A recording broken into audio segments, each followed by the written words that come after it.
Friends, I am Simran. Welcome to my channel. ਅੱਜ ਆਪਾਂ ਬਾਤ ਕਰਨ ਲੱਗੇ ਆ ਪਾਰਟ 3 ਸੈਟਸ ਦਾ। ਅੱਜ ਆਪਾਂ ਵੈਸੇ ਕੁਐਸਚਨਸ ਕਰਨੇ ਸੀ ਇਹਦੇ, ਬਟ ਜਿਹੜੇ ਆ ਪੁਆਇੰਟਸ ਆ ਇਹ ਆਪਾਂ ਨੂੰ ਪਤਾ ਹੋਣੇ ਚਾਹੀਦੇ ਆ। ਅਗਰ ਇਹ ਪੁਆਇੰਟ ਆਪਾਂ ਨੂੰ ਪਤਾ ਤਾਂ ਆਪਣੇ ਕੁਐਸਚਨ ਹੈ ਜਿਹੜੇ ਈਜ਼ੀ ਹੋ ਜਾਣਗੇ। ਚਲੋ ਆਪਾਂ ਸਟਾਰਟ ਕਰਦੇ ਆ। ਆਪਾਂ ਸੈਟਸ ਦੀ ਡੈਫੀਨੇਸ਼ਨ ਕਰ ਲਈ, ਟਾਈਪ ਆਫ ਸੈਟ ਕਰ ਲਿਆ। ਅੱਜ ਕੁਝ ਟਰਮਸ ਕਰਨੀਆਂ ਸੈਟਸ ਦੀਆਂ ਆਪਾਂ, ਠੀਕ ਹੈ। ਕੁਝ ਸੈਟਸ ਦੇ ਪਾਰਟਿਕੂਲਰ ਨੇਮ ਹੁੰਦੇ ਆ, ਸੈਟਸ ਦੇ ਪਾਰਟਿਕੂਲਰ ਨੇਮ ਹੁੰਦੇ ਆ। ਫਸਟ ਆਪਣੇ ਕੋਲ ਆ ਜਾਂਦਾ ਹੈ n। n ਕੀ ਹੁੰਦਾ ਆਪਣੇ ਕੋਲ ਦਾ ਸੈਟ ਆਫ ਨੈਚੁਰਲ ਨੰਬਰ। ਇੱਕ ਨੈਚੁਰਲ ਨੰਬਰ ਦਾ ਸੈਟ ਹੁੰਦਾ ਹੈ। ਨੈਚੁਰਲ ਨੰਬਰ ਆਪਣੇ ਕੋਲ ਕਿਹੜੇ ਹੁੰਦੇ ਆ? ਜਿਹੜੇ ਨੰਬਰ 1 ਤੋਂ ਸਟਾਰਟ ਹੁੰਦੇ ਆ ਅਪ ਟੂ ਇਨਫਾਈਨਾਈਟ ਤੱਕ ਜਾਂਦੇ ਆ। ਇਨਫਾਈਨਾਈਟ ਤੱਕ ਜਿੱਥੇ ਤੱਕ ਆਪਣੀ ਪਹੁੰਚ ਨਹੀਂ ਹੁੰਦੀ। n ਨੂੰ ਆਪਾਂ ਰਿਪਰੈਜ਼ੈਂਟ ਕਰਦੇ ਆ the set of natural numbers. Second ਆਪਣੇ ਕੋਲ ਆ ਜਾਂਦਾ z। ਜਿਹੜੇ ਇੰਟੀਜਰਸ ਹੁੰਦੇ ਆ ਆਪਾਂ ਉਹਨਾਂ ਨੂੰ z ਨਾਲ ਰਿਪਰੈਜ਼ੈਂਟ ਕਰਦੇ ਆ, z ਨਾਲ ਡਿਨੋਟ ਕਰਦੇ ਆ। ਇੰਟੀਜਰਸ ਵੀ ਆਪਣੇ ਕੋਲ ਦੋ ਤਰ੍ਹਾਂ ਦੇ ਹੁੰਦੇ ਆ, ਪੋਜ਼ਿਟਿਵ ਇੰਟੀਜਰਸ ਔਰ negative integers. Positive integers like positive value 1 to infinity ਤੱਕ, ਤੇ ਨੈਗੇਟਿਵ ਇੰਟੀਜਰਸ ਮੀਨਸ -1 ਤੋਂ ਲੈ ਕੇ ਇਨਫਿਨਿਟੀ ਤੱਕ ਵੈਲਿਊਜ਼। ਅੱਗੇ ਆਪਣੇ ਕੋਲ ਆ ਜਾਂਦਾ ਥਰਡ ਕਿਉ। ਕਿਉ ਕੀ ਹੁੰਦਾ? ਆਪਣੇ ਕੋਲ ਦਾ ਸੈਟ ਹੁੰਦਾ ਆਪਣੇ ਕੋਲ ਰੇਸ਼ਨਲ ਨੰਬਰਸ ਦਾ। ਹੁਣ ਆਪਣੇ ਕੋਲ ਰੇਸ਼ਨਲ ਨੰਬਰਸ ਕਿਹੜੇ ਨੰਬਰ ਹੁੰਦੇ ਆ? ਜਿਹੜੇ p upon q ਦੀ ਫਾਰਮ ਦੇ ਵਿੱਚ ਨੰਬਰ ਹੁੰਦੇ ਆ। ਰੇਸ਼ਨਲ ਨੰਬਰਸ ਜਿਹੜੇ ਨੰਬਰ p upon q ਦੀ ਫਾਰਮ ਦੇ ਵਿੱਚ ਹੁੰਦੇ ਆ, ਮੀਨਸ ਰੇਸ਼ੋ ਦੀ ਫਾਰਮ ਦੇ ਵਿੱਚ ਹੁੰਦੇ ਆ। ਇਹਦੇ ਵਿੱਚ ਇੱਕ ਕੰਡੀਸ਼ਨ ਹੁੰਦੀ ਹੈ ਕਿ ਜਿਹੜਾ q ਆ ਉਹ ਨਾਟ ਇਕੁਅਲ ਟੂ 0 ਹੁੰਦਾ ਹੈ। ਕਿਉਂ ਹੁੰਦਾ? ਕਿਉਂਕਿ ਜੇ ਆਪਾਂ ਇੱਥੇ 0 ਲੈ ਲੈਂਦੇ ਆ ਤਾਂ ਫਿਰ ਤਾਂ ਉਹ ਇਨਫਿਨਿਟੀ ਨੂੰ ਅਪਰੋਚ ਕਰ ਜੂਗਾ। ਬਟ ਅੱਜ ਤੱਕ ਆਪਾਂ ਨੂੰ ਇਨਫਿਨਿਟੀ ਦੀ ਵੈਲਿਊ ਪਤਾ ਨਹੀਂ ਲੱਗੀ, ਤਾਂ ਕਰਕੇ ਆਪਾਂ ਆ ਵਾਲਾ ਕੇਸ ਲੈਂਦੇ ਆ। ਅੱਗੇ ਆ ਜਾਂਦਾ ਆਪਾਂ r ਨਾਲ ਡਿਨੋਟ ਕਰਦੇ ਆ ਰੀਅਲ ਨੰਬਰ ਨੂੰ। ਰੀਅਲ ਨੰਬਰ ਕੀ ਹੁੰਦੇ ਆ? ਉਹ ਨੰਬਰ ਜਿਨ੍ਹਾਂ ਨੂੰ ਆਪਾਂ ਨੰਬਰ ਲਾਈਨ ਦੇ ਉੱਪਰ ਰਿਪਰੈਜ਼ੈਂਟ ਕਰਦੇ ਆ। ਨੰਬਰ ਲਾਈਨ ਕੀ ਹੁੰਦੀ ਹੈ ਆਪਣੀ ਕੋਲ? ਇਹ ਮਤਲਬ all numbers, we can say all numbers in this universe, all numbers, clear? ਅੱਗੇ ਆਪਣੀ ਕੋਲ ਆ ਜਾਂਦਾ ਹੈਗਾ z ਪੋਜ਼ਿਟਿਵ। z ਪੋਜ਼ਿਟਿਵ ਕੀ ਹੁੰਦਾ? ਇੱਕ ਪੋਜ਼ਿਟਿਵ ਇੰਟੀਜਰ ਦਾ ਹੁੰਦਾ ਹੈ। ਮੈਂ ਤੁਹਾਨੂੰ ਦੱਸਿਆ ਸੀ ਨਾ ਇੰਟੀਜਰਸ ਕੀ ਹੁੰਦੇ ਆ। z ਪੋਜ਼ਿਟਿਵ ਨਾਲ ਆਪਾਂ ਡਿਨੋਟ ਕਰਦੇ ਆ ਪੋਜ਼ਿਟਿਵ ਇੰਟੀਜਰਸ ਨੂੰ। ਅੱਗੇ ਆਪਣੇ ਕੋਲ ਆ ਜਾਂਦਾ q positive, the set of positive rational numbers. ਜਿਵੇਂ ਆ ਦੱਸਿਆ ਸੀ ਉਵੇਂ ਵਿੱਚ ਕੀ ਹੋਣਗੇ? ਪੋਜ਼ਿਟਿਵ ਰੈਸ਼ਨਲ ਨੰਬਰਸ ਹੋਣਗੇ। r ਪੋਜ਼ਿਟਿਵ ਨੂੰ ਆਪਾਂ ਕਿਹਨੂੰ ਡਿਨੋਟ ਕਰਦੇ ਆ, ਕਿਹਨੂੰ ਰਿਪਰੈਜ਼ੈਂਟ ਕਰਦੇ ਆ? ਰੀਅਲ ਨੰਬਰਸ ਨੂੰ। ਕਲੀਅਰ? ਇਹ ਵਾਲਾ ਉਵੇਂ n ਕੀ ਹੁੰਦਾ? ਦਾ set of natural numbers. z ਕੀ ਹੁੰਦਾ? ਦਾ set of all integers. q ਆਪਣੇ ਕੋਲ ਕੀ ਹੁੰਦਾ? ਦਾ set of rational numbers. r ਆਪਣੇ ਕੋਲ ਕੀ ਹੁੰਦਾ? Set of real numbers. z positive ਆਪਣੇ ਕੋਲ ਕੀ ਹੁੰਦਾ? ਦਾ set of positive integers. q positive ਆਪਣੇ ਕੋਲ ਕੀ ਹੁੰਦਾ? ਦਾ set of positive rational numbers. r positive ਆਪਣੇ ਕੋਲ ਕੀ ਹੁੰਦਾ? ਦਾ set of positive real numbers. ਹੁਣ ਆਪਾਂ ਕਰਦੇ ਇੱਕ ਕੇਸ, ਇਹ ਆਪਾਂ ਨੂੰ ਕਲੀਅਰ ਹੈ। ਹੁਣ ਆਪਾਂ ਨੈਕਸਟ ਕੇਸ ਕਰਦੇ ਹਾਂ। ਆਪਣੇ ਕੋਲ ਕੀ ਹੈ? ਨੈਕਸਟ ਕਨਸੈਪਟ ਆਪਣੇ ਕੋਲ ਆ ਜਾਂਦਾ ਹੈ ਬਿਲੋਂਗ ਟੂ ਔਰ ਨਾਟ ਬਿਲੋਂਗ ਟੂ ਦਾ ਕੇਸ। ਦੇਖਦੇ ਹਾਂ ਆਪਾਂ ਕੇਸ ਸਿੰਬਲਸ ਆਫ ਸੈਟ। ਜਿਹੜਾ ਟੌਪਿਕ ਆਪਣੇ ਕੋਲ ਕੀ ਹੈ? Symbols of sets. ਆਪਾਂ ਸੈਟਸ ਦੇ ਸਿੰਬਲ ਦੱਸਨੇ ਆ। ਇਹ ਦੋ ਤਰ੍ਹਾਂ ਦੇ ਹੁੰਦੇ ਆ, belong to and not belong to.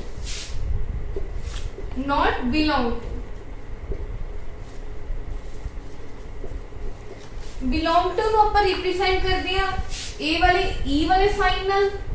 Not belong to ਨੂੰ ਆਪਾਂ ਰਿਪਰੈਜ਼ੈਂਟ ਕਰਦੇ ਆ ਆ ਵਾਲੇ ਸਾਈਨ ਨਾਲ, e ਦੇ ਉੱਪਰ ਲਾਈਨ ਮਾਰ ਕੇ ਇਹਨੂੰ ਆਪਾਂ ਰਿਪਰੈਜ਼ੈਂਟ ਕਰਦੇ ਆ। ਹੁਣ ਬਿਲੋਂਗ ਟੂ ਤੇ ਨਾਟ ਬਿਲੋਂਗ ਟੂ ਦਾ ਮੀਨਿੰਗ ਕੀ ਹੁੰਦਾ ਹੈ? ਜਿਵੇਂ ਆਪਾਂ ਇੱਕ ਗੱਲ ਕਰਦੇ ਆ ਜਨਰਲੀ ਕਿ ਤੁਸੀਂ ਕਿਹੜੀ ਸਿਟੀ ਤੋਂ ਬਿਲੋਂਗ ਕਰਦੇ ਹੋ, ਤੁਸੀਂ ਕਿਹੜੀ ਸਿਟੀ ਤੋਂ ਬਿਲੋਂਗ ਕਰਦੇ ਹੋ, ਮੀਨਸ ਤੁਸੀਂ ਕਿੱਥੇ ਰਹਿੰਦੇ ਹੋ, ਤੁਸੀਂ ਕਿਹੜੀ ਚੀਜ਼ ਦੇ ਵਿੱਚ ਰਹਿੰਦੇ ਹੋ। ਉਵੇਂ ਆਪਾਂ ਇੱਕ ਐਗਜ਼ਾਮਪਲ ਲੈ ਲੈਂਦੇ ਸੈਟ ਦੀ, ਕਰਲੀ ਬ੍ਰੈਸਿਸ ਸੈਟ ਲੈ ਲੈਂਦੇ ਆ 2 3 8 9। ਹੁਣ ਮੈਂ ਪੁੱਛਾਂ 2 ਬਿਲੋਂਗ ਕਰਦਾ ਪਿਆ ਸੈਟ ਨੂੰ ਤੇ 4 ਬਿਲੋਂਗ ਕਰਦਾ ਪਿਆ ਸੈਟ ਨੂੰ। ਹਨਾ ਆਪਾਂ ਐਗਜ਼ਾਮਪਲ ਨਾਲ ਸਮਝਦੇ ਆ ਕਿ ਜਿਹੜੀ ਚੀਜ਼ਾਂ ਬਿਲੋਂਗ ਕਰਦੀਆਂ ਪਈਆਂ ਕਿ ਨਹੀਂ ਕਰਦੀਆਂ ਪਈਆਂ ਆਪਣੇ ਕੋਲ। ਕਲੀਅਰ? ਹੁਣ ਜਿਵੇਂ ਜਿਹੜਾ 2 ਆ ਉਹ ਸੈਟ A ਦੇ ਵਿੱਚ ਰਹਿੰਦਾ ਮੀਨਸ ਬਿਲੋਂਗ ਕਰਦਾ ਸੈਟ A ਨੂੰ। ਬਿਲੋਂਗ ਕਰਦਾ ਤਾਂ ਆਪਣੇ ਕੋਲ ਕਿਹੜਾ ਸਾਈਨ ਹੋਊਗਾ? Belong to the. ਸੈਕਿੰਡ ਆਪਣੇ ਕੋਲ ਆ ਜਾਂਦਾ 4 ਇਸ ਸੈਟ ਦੇ ਵਿੱਚ ਹੈਗਾ, ਮਤਲਬ ਇਹ ਇਸ ਸੈਟ ਦੇ ਵਿੱਚ ਨਹੀਂ ਹੈਗਾ, ਇਹ ਸੈਟ ਦੇ ਵਿੱਚ ਨਹੀਂ ਰਹਿੰਦਾ ਤਾਂ ਆਪਣੇ ਕੋਲ ਸਾਈਨ ਕੀ ਹੁੰਦਾ ਹੈ? ਨਾਟ ਬਿਲੋਂਗ ਟੂ। ਕਲੀਅਰ? ਇੱਕ ਹੋਰ ਐਗਜ਼ਾਮਪਲ ਲੈਂਦੇ ਆ ਜਿਵੇਂ 7 ਆ ਬਿਲੋਂਗ ਕਰਦਾ ਵੇ ਸੈਟ A ਨੂੰ। ਤੇ ਇੱਕ ਹੋਰ ਐਗਜ਼ਾਮਪਲ ਲੈ ਲੈਂਦੇ ਆਪਾਂ, ਜਿਹੜਾ 9 ਆ ਉਹ ਬਿਲੋਂਗ ਕਰਦਾ ਵੇ ਸੈਟ A ਨੂੰ। ਬਿਲੋਂਗ ਜਿਵੇਂ ਆਪਾਂ ਉਸ ਸਿਟੀ ਦੇ ਵਿੱਚ ਉਸ ਥਾਂ ਤੇ ਰਹਿੰਦੇ ਆ ਕਿ ਨਹੀਂ ਰਹਿੰਦੇ। ਜਿਵੇਂ 7 ਹੈ ਉਹ ਇਸ ਸੈਟ ਦੇ ਵਿੱਚ ਰਹਿੰਦਾ ਕਿ ਨਹੀਂ ਰਹਿੰਦਾ। 7 ਹੈ ਜਿਹੜਾ ਸੈਟ ਦੇ ਵਿੱਚ ਰਹਿੰਦਾ ਕਿ ਨਹੀਂ ਹੈਗਾ, ਮੀਨਸ ਇਹ ਨਹੀਂ ਬਿਲੋਂਗ ਕਰਦਾ ਪਿਆ ਸੈਟ A ਨੂੰ। ਜਿਵੇਂ 9 ਆਪਣੇ ਕੋਲ, ਇਹ ਬਿਲੋਂਗ ਕਰਦਾ ਪਿਆ ਸੈਟ A ਨੂੰ, ਯੈਸ ਇਹ ਬਿਲੋਂਗ ਕਰਦਾ ਪਿਆ ਸੈਟ A ਨੂੰ।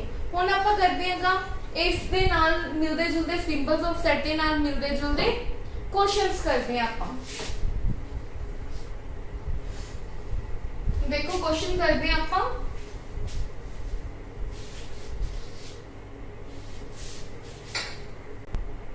ਹੁਣ ਆਪਾਂ ਸਿੰਬਲਸ ਨਾਲ ਰਿਲੇਟਡ ਕੁਐਸਚਨ ਕਰਦੇ ਹਾਂ। ਫਰਸਟ ਕੁਐਸਚਨ ਆਪਣੇ ਕੋਲ ਲੈਟ A ਆਪਣੇ ਕੋਲ ਕੀ ਨੇਮ ਆਫ ਸੈਟ, ਜਦੋਂ ਮੈਂ ਤੁਹਾਨੂੰ ਕਿਹਾ ਸੀ ਕੈਪੀਟਲ ਲੈਟਰ ਦੇ ਵਿੱਚ ਆਪਾਂ ਲਿਖਦੇ ਆ, ਇਹ ਅੱਗੋਂ ਸੈਟ ਆ ਜਾਂਦਾ ਪੂਰਾ ਆਪਣਾ। ਇਹ ਹੁਣ ਆਪਾਂ ਨੂੰ ਕੁਐਸਚਨ ਚ ਕਿਹਾ ਇਹਨੂੰ ਇਨਸਰਟ ਕਰਨਾ ਸਿੰਬਲ ਨੂੰ, ਆ ਦੇਖਣਾ ਜਿਹੜਾ ਆ ਵਾਲੇ ਹੈਗੇ ਆ ਨੰਬਰਸ ਡਿਜਿਟਸ ਇਹ ਸੈਟ ਨੂੰ ਬਿਲੋਂਗ ਕਰਦੇ ਆ ਕਿ ਨਹੀਂ ਕਰਦੇ। ਜਿਵੇਂ ਆਪਾਂ ਫਸਟ ਲੈ ਲੈਨੇ ਜਿਹੜਾ 5 ਹੈ ਉਹ ਸੈਟ ਦੇ ਵਿੱਚ ਆਉਂਦਾ ਕਿ ਨਹੀਂ ਆਉਂਦਾ, ਸੈਟ ਦੇ ਵਿੱਚ ਰਹਿੰਦਾ ਕਿ ਨਹੀਂ ਰਹਿੰਦਾ, ਬਿਲੋਂਗ ਕਰਦਾ ਕਿ ਨਹੀਂ ਕਰਦਾ।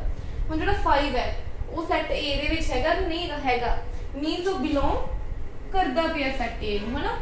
ਅੱਗੋਂ ਸੈਕੰਡ ਐਗਜ਼ਾਮਪਲ ਆਪਣੇ ਕੋਲ 8 ਹੈ ਜਿਹੜਾ ਬਿਲੋਂਗ ਕਰਦਾ ਪਿਆ ਸੈਟ A ਨੂੰ, ਨਹੀਂ ਕਰਦਾ ਪਿਆ ਕਿਉਂਕਿ 8 ਇੱਥੇ ਪ੍ਰੈਜ਼ੈਂਟ ਨਹੀਂ ਹੈ, ਤਾਂ ਕਰਕੇ ਆਪਣੇ ਕੋਲ ਕੀ ਆ ਜਾਂਦਾ ਹੈ not belong to A। ਹੁਣ ਥਰਡ ਆ ਜਾਂਦਾ ਜਿਹੜਾ 0 ਆਪਣੇ ਕੋਲ ਬਿਲੋਂਗ ਕਰਦਾ ਪਿਆ A ਨੂੰ ਕਿ ਨਹੀਂ ਕਰਦਾ ਪਿਆ, ਨਹੀਂ ਕਿਉਂਕਿ 0 ਇੱਥੇ ਪ੍ਰੈਜ਼ੈਂਟ ਨਹੀਂ ਹੈ। ਹੁਣ ਆਪਣੀ ਕੋਲ ਫੋਰਥ ਆ ਜਾਂਦਾ ਜਿਹੜਾ 4 ਹੈ ਉਹ ਬਿਲੋਂਗ ਕਰਦਾ ਪਿਆ ਸੈਟ A ਨੂੰ, ਯੈਸ ਕਿਉਂਕਿ 4 ਇੱਥੇ ਪ੍ਰੈਜ਼ੈਂਟ ਹੈ ਤਾਂ ਕਰਕੇ ਬਿਲੋਂਗ ਕਰਦਾ ਪਿਆ। ਹੁਣ ਆਪਣੀ ਕੋਲ ਫਿਫਥ ਐਗਜ਼ਾਮਪਲ ਆ ਜਾਂਦਾ ਜਿਹੜਾ 2 ਆ ਉਹ ਬਿਲੋਂਗ ਕਰਦਾ ਪਿਆ ਸੈਟ ਨੂੰ, ਯੈਸ ਉਹ ਬਿਲੋਂਗ ਕਰਦਾ ਪਿਆ ਸੈਟ ਨੂੰ। ਹੁਣ ਜਿਹੜਾ 10 ਆਪਣੇ ਕੋਲ ਸੈਟ ਨੂੰ ਬਿਲੋਂਗ ਕਰਦਾ ਪਿਆ, ਨਹੀਂ ਕਰਦਾ ਪਿਆ ਕਿਉਂਕਿ ਜਿਹੜਾ 10 ਆਪਣੇ ਕੋਲ ਇਹਦੇ ਵਿੱਚ ਪ੍ਰੈਜ਼ੈਂਟ ਨਹੀਂ ਹੈ। ਆਪਾਂ ਇਹੀ ਦੇਖਣਾ belong to and not belong to ਦਾ ਕੇਸ ਕਿ ਉਹ ਸੈਟ ਦੇ ਵਿੱਚ ਪ੍ਰੈਜ਼ੈਂਟ ਹੈ ਕਿ ਨਹੀਂ ਹੈ। ਓਕੇ, ਇਹ ਕਲੀਅਰ ਹੈ ਤੁਹਾਨੂੰ। ਆਈ ਹੋਪ ਤੁਹਾਨੂੰ ਮੇਰੀ ਵੀਡੀਓ ਚੰਗੀ ਲੱਗੀ ਹੋਗੀ, ਕੁਝ ਤੁਹਾਨੂੰ ਬੈਨੀਫਿਟ ਮਿਲਿਆ ਹੋਏਗਾ। ਅਗਰ ਤੁਹਾਨੂੰ ਵੀਡੀਓ ਚੰਗੀ ਲੱਗੀ ਹੋਵੇ ਲਾਈਕ ਕਰਿਓ, ਸ਼ੇਅਰ ਕਰਿਓ ਤੇ ਸਬਸਕ੍ਰਾਈਬ ਕਰਿਓ। ਜੇ ਕੋਈ ਵੀ ਡਾਊਟ ਹੈ ਤਾਂ ਤੁਸੀਂ ਕਮੈਂਟ ਬਾਕਸ ਵਿੱਚ ਲਿਖਿਓ।